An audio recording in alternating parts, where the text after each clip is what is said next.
I'm down here at the Westwood Media Center at the studio, and with me today is Dottie Powers, our town clerk. Dottie's come down to talk to us about the dog licensing period and the census.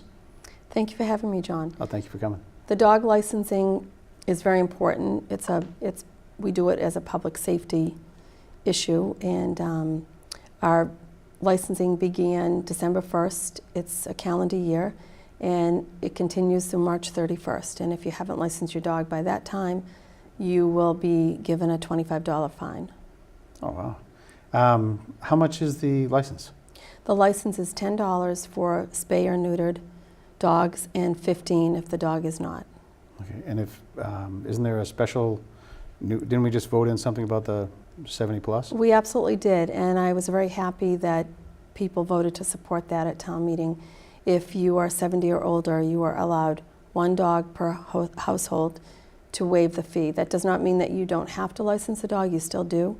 We need the updated rabies, but we will waive that $10 fee. Excellent. And that, you can combine all that with your town census as well? Yes, absolutely. So when we send the census out, which every household should have received the census, there is a tear off at the bottom, and what you can do is you can send in your payment and send the registration rate with your census form. The only thing that you have to be certain of is that your rabies is up to date. So if you have any question on that, check with the town clerk's office to see if we have an updated rabies on file. If not, you can just put a copy in with your check and registration. Excellent. And it's February, so I know that that means that nomination papers and offices for the town are up for grabs. Could you tell us something about how someone can pull papers and what offices are open? Absolutely. So in order to run for a town office, you have to be a registered voter. It's a very easy process. Come into the town clerk's office. We have nomination papers available. We will have them available until March 2nd. That would be the last day to pull papers. Our office will be open until 5 p.m. that day. And the last day you can submit the papers would be March 6th to the Board of Registrars for certification.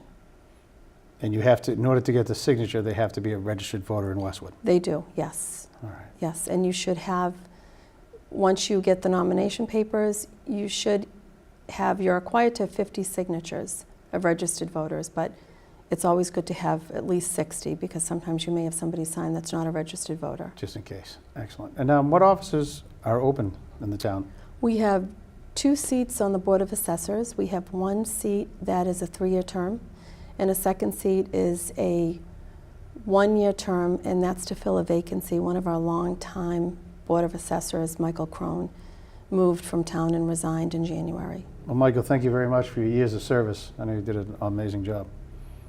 And we also have the town moderator. That's 1 seat. That's a 1-year term. The planning board has 2 seats, and those are 3-year terms.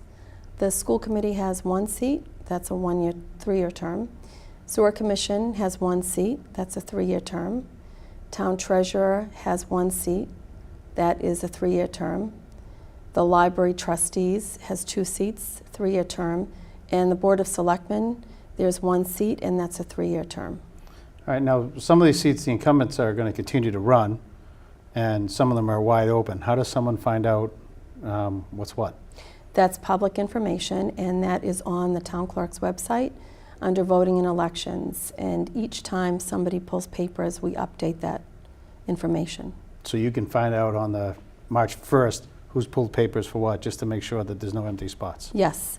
Starting a campaign, all the important dates. There's also campaign finance laws that we have to abide by, and all the candidates do, regardless of whether you want to have a committee or raise funds. Everybody has campaign finance obligations. Sometimes you just sign that you have none. Yes, absolutely. That's absolutely. What I do. Yes. Well, Dottie, thank you very much for coming down. That's excellent information for the town. And thank you. If anyone has any questions, please contact the studio or the town hall. Dottie's there every day. Yep. Thank you very much. We hope you enjoyed this episode of Inside Westwood. Be sure and check out our interactive community calendar on our homepage at westwoodmediacenter.tv. The link for the calendar is at the top. All you have to do is click the tab and you're there. Thank you and Godspeed.